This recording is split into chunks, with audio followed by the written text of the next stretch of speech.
Hello students, कैसे हो? पढ़ाई कर रहे हो ना? कर रहे हो तो अच्छी बात है। नहीं कर रहे हो तो स्टार्ट कर दो, क्योंकि 12th स्टैंडर्ड है, कब खत्म हो जाएगा पता नहीं चलेगा और लास्ट में पछताना पड़े। उससे बेटर है थोड़ा सा भी अभी स्टडी स्टार्ट कर दो। ओके, तो लेक्चर स्टार्ट करें। तो हमने लास्ट लेक्चर में चार्ज क्या है उसके बारे में देखा था। उसके टाइप कितने होते हैं, कैसे उसको डिफाइन करते हैं, वो सब हमने लास्ट लेक्चर में देखा था। आज के लेक्चर में हम देखेंगे प्रॉपर्टीज ऑफ चार्ज और कैसे कोई ऑब्जेक्ट को हम चार्ज कर सकते हैं। मतलब कि कोई ऑब्जेक्ट है, वो न्यूट्रल है, तो उसको हम पॉजिटिवली या नेगेटिवली चार्ज कैसे करें उसके बारे में देखेंगे। तो लेक्चर स्टार्ट करते हैं आपका।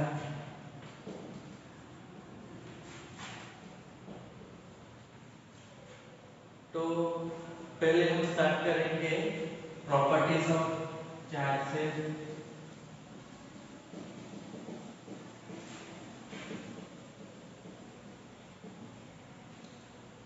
ओके, तो स्टूडेंट्स फर्स्ट प्रॉपर्टी की हम बात करेंगे तो कंजर्वेशन ऑफ चार्ज।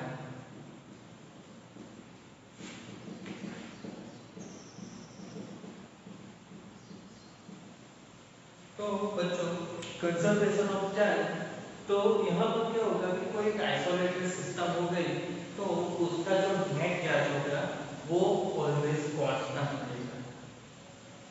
एक एग्जांपल के थ्रू हम समझे तो आपको एक बीटा डी की प्रोसेस आने वाली है स्टैंडर्ड 12 में, चैप्टर 13 में आएगी, बट आप उसको स्टैंडर्ड 10 में भी पढ़ चुके होंगे। पर यहाँ पर हम देखेंगे कि एक न्यूट्रॉन है, ये हम बीटा डी के प्रोसेस की बात कर रहे हैं। अगर आपको पता नहीं है तो भी आप स्टैंडर्ड 12 के चैप्टर 13 में पढ़ लो।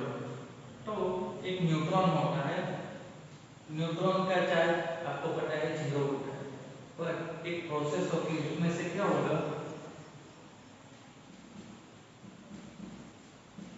एक पॉजिट्रॉन और एक इलेक्ट्रॉन की पेयर जनरेट होने वाली है। तो फ्रेंड्स, यहाँ पर हम देखेंगे कि यहाँ पर पॉजिट्रॉन का चार्ज +1, इलेक्ट्रॉन का चार्ज -1, तो नेट चार्ज क्या हो जाएगा 0। स्टार्टिंग में कितना था चार्ज 0। तो ये प्रोसेस कैसे हो गई कि जिसमें इनिशियल चार्ज जो है वही फाइनल चार्ज भी है। तो ऐसे जो प्रोसेस होती है वहां पर हम कह सकते हैं कि कंजर्वेशन ऑफ चार्ज हो रहा है। मतलब यहाँ पर चार्ज जो है वो इनिशियली जितना था उतना ही प्रोसेस के बाद भी रहता है। तो इसको हम बोलेंगे कंजर्वेशन ऑफ चार्ज। दूसरी प्रॉपर्टी की हम बात करें तो वो क्वांटाइजेशन ऑफ चार्ज।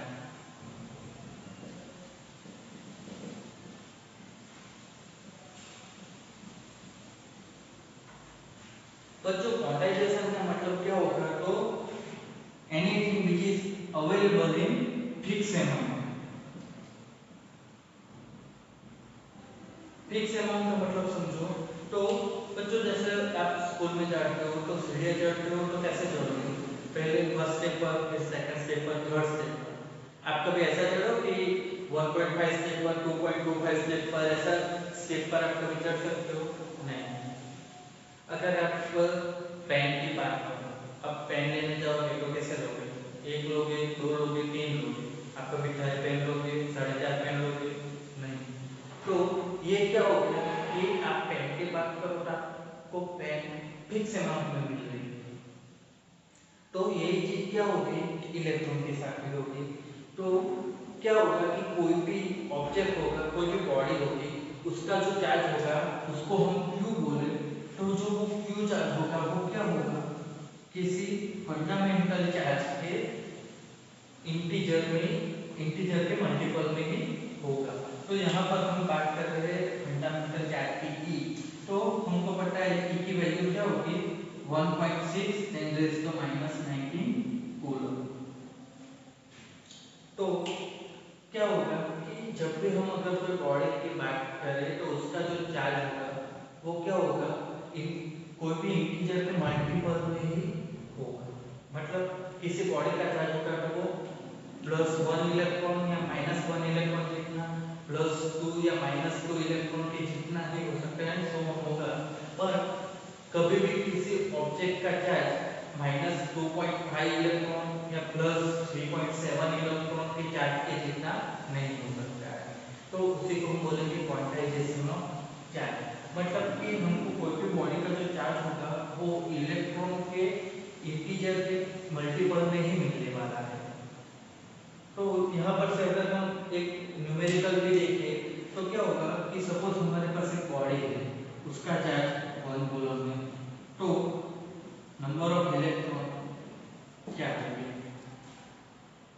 तो ये फॉर्मूला में हम वैल्यू रखेंगे कि टोटल चार्ज 1 कूलम, तो 1 equal to number of electron बटा देंगे एन ई 1.6 10⁻⁻⁹ तो n इक्वल टू क्या हो जाएगा हमारे पास 1/1.6 × 10⁻⁻⁹। तो इसको सॉल्व कर लोगे तो क्या हो जाएगा कि हमको number of electron in 1 coulomb मिल जाएंगे। तो ये हो गया क्वांटाइजेशन ऑफ चार्ज। अब हम बात करेंगे एडिशन ऑफ चार्ज।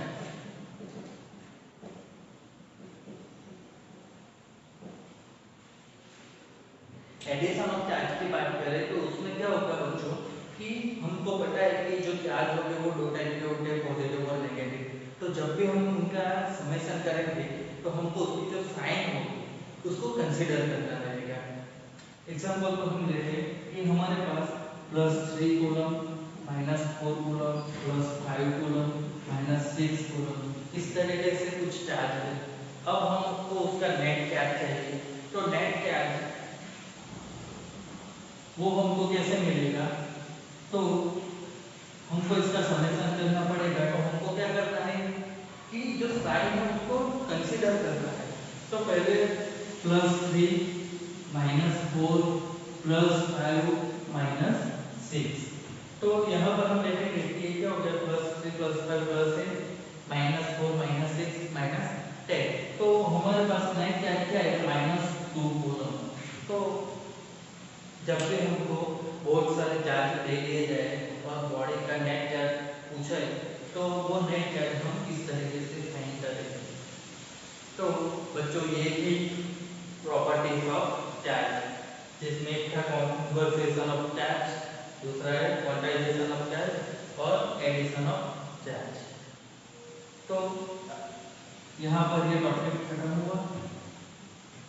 फ्रेंड्स, अब हम बात करेंगे चार्जिंग प्रोसेस की।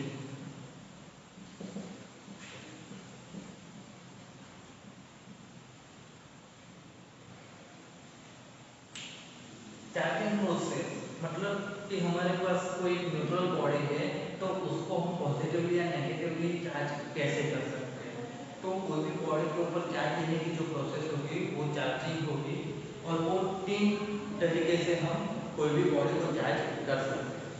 फर्स्ट, फ्रिक्शन को,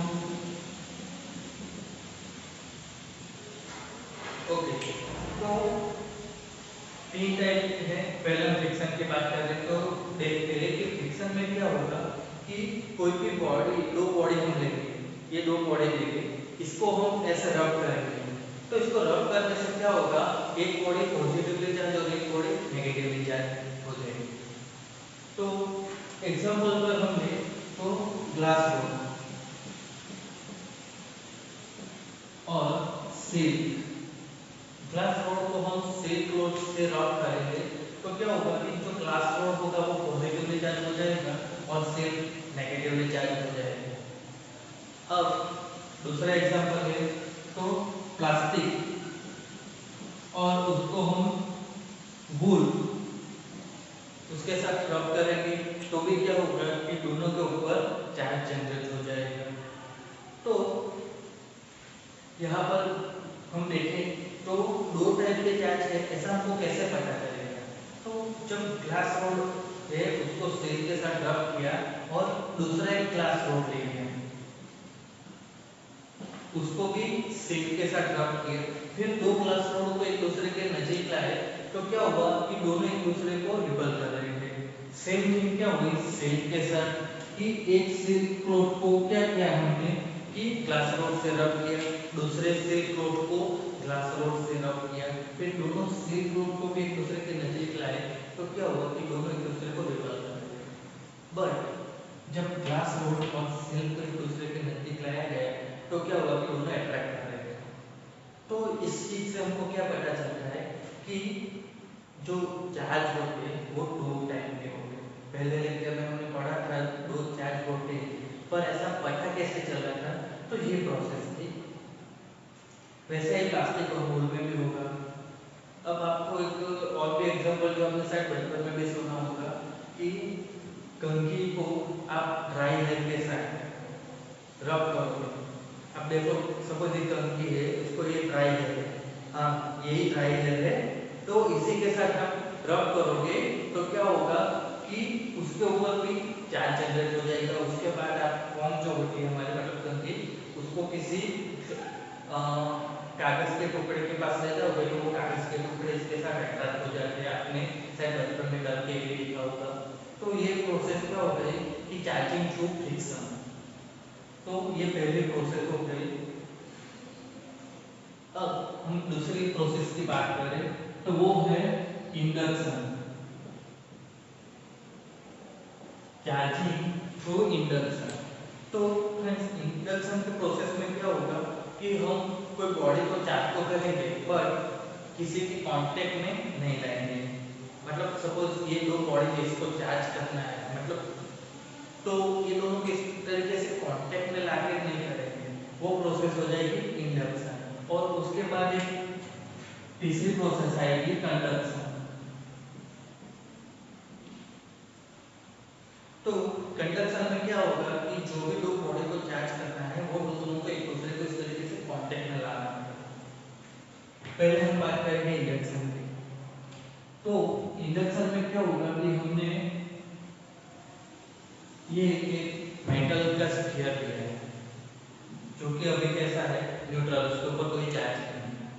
अब हम क्या करेंगे कि इसके नजदीक एक नेगेटिवली चार्ज रोड ले आएंगे, ग्लास रोड। तो होगा क्या कि यहाँ पर हम मेटल के स्फीयर के नजदीक एक ग्लास रोड ले आएंगे, तो इसमें नेगेटिवली चार्ज है। अब हमको पता है कि जो मेटल स्फीयर होगा,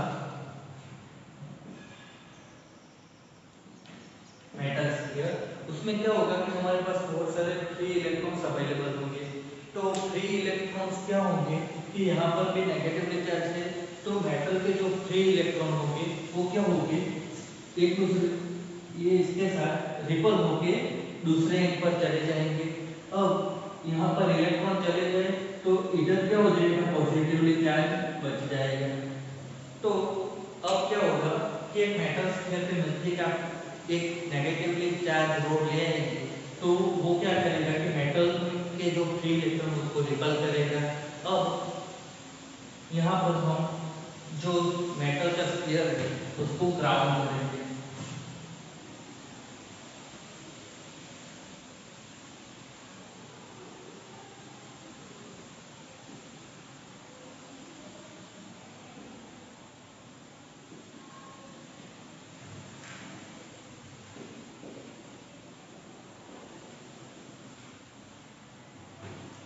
बच्चों ग्राउंड करेंगे या मतलब अर्थिंग करेंगे, उसका मतलब क्या होगा कि हम जो भी ऑब्जेक्ट है उसके साथ वायर जोड़ के उसको अर्थ में लगाएंगे।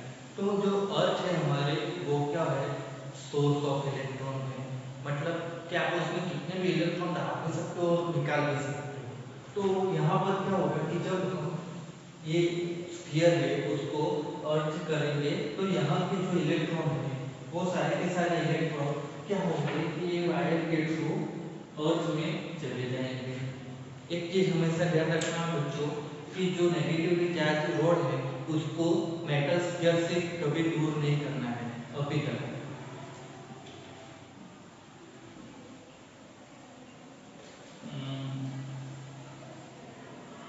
ये अर्थ हो गया। तो उसके बाद क्या होगी कि ये नेगेटिवली चार्ज है वो तो अपनी जगह पर रखना ही है, बट अब क्या होगा कि हमारे पास कुछ इस तरीके से फिगर आएगी कि जिसमें क्या होगा कि मेटल स्फीयर पर इलेक्ट्रॉन नहीं बचे होंगे। तो अब हम क्या करेंगे कि ये जो नेगेटिवली चार्ज है तो उसको भी दूर कर देंगे। तो हमको क्या मिलेगा,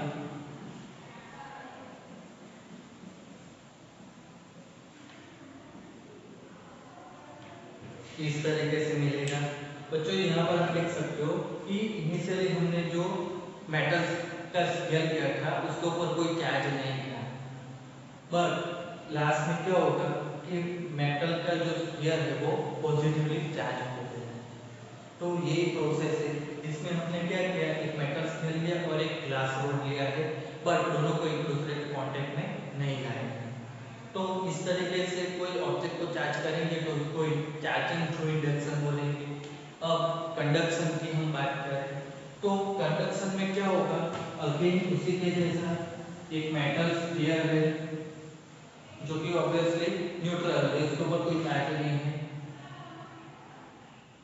अब हम क्या करेंगे कि यहाँ पर हमने क्या किया था कि नेगेटिवली चार्ज रोड लिया था, तो अब हम यहाँ पर पॉजिटिव ले लेंगे। देखो बच्चों, यहाँ पर नेगेटिवली चार्ज या पॉजिटिवली चार्ज लेने से डिफरेंस क्या आने वाला है कि अगर यहाँ पर हम नेगेटिव लेंगे तो अंदर हमको पॉजिटिव मिलेगा। जैसे आप देख लो कि यहाँ पर हमने नेगेटिवली चार्ज रोड लिया है तो हमारा जो ऑब्जेक्ट है वो कैसा हो गया, पॉजिटिवली चार्ज। अब हम यहाँ पर अगर पॉजिटिव चार्ज रोड ले रहे हैं तो क्या होगा कि हमारा जो ऑब्जेक्ट होगा वो नेगेटिवली चार्ज मिलेगा। तो कैसे होगा, हम देखेंगे कि यहाँ पर हमने पॉजिटिवली चार्ज रोड लिया है तो मेटल के जो 3 इलेक्ट्रॉन होंगे वो क्या होंगे कि अट्रैक्ट होकर ग्लास रोड की ओर आ जाएंगे। अब इलेक्ट्रॉन इस तरफ आ गए तो ऑपोजिट एंड पर क्या होगा, पॉजिटिव चार्ज हो जाएगा। सेम थिंग है जो आपने ऊपर देखी हुई है, बट क्या हो रहा है कि चार्ज जो इलेक्ट्रॉन है वो पहले रिपल हो रहे थे तो अब अट्रैक्ट हो रहे हैं। अब हम क्या करेंगे कि इसको ऐसा ही रख के एक और यहाँ पर हम करेंगे एक और मेटल स्फीयर को इसके साथ कांटेक्ट में लगाएंगे।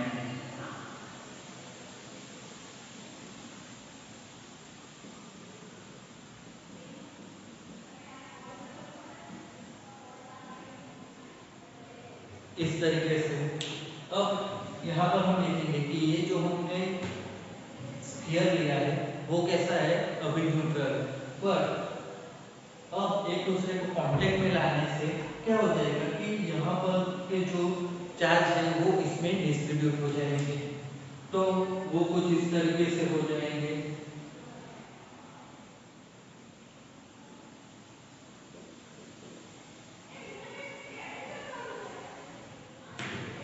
अब बच्चों देखो तो यहाँ पर क्या हो रहा है कि जो चार्ज है वो इक्वली डिस्ट्रीब्यूट हो रहे हैं, बट ऐसा हर बार हो ऐसा जरूरी है नहीं। ऐसा हर बार कब होगा कि जब आप स्फीयर का साइज और जो मटेरियल है वो अगर हमारा सेम होगा तभी जाके क्या होगा कि जो चार्ज होगा वो इक्वली डिस्ट्रीब्यूट होगा, वरना नहीं हो पाएगा। तो ये हमारी चार्जिंग की प्रोसेस है। 3 टाइप की प्रोसेस है, charging through friction, charging through induction और चार्जिंग थ्रू कंडक्शन। तो आई होप कि आपको ये पता चल गया होगा कि चार्जिंग कैसे करते हैं। तो आज बस इतना ही। नेक्स्ट लेक्चर में हम पढ़ेंगे कूलम्ब्स लॉ के बारे में, जिसमें हम जानेंगे कि कूलम्ब कोई भी दो चार्ज के बीच कितना फोर्स लगता है। ओके, तो पढ़ाई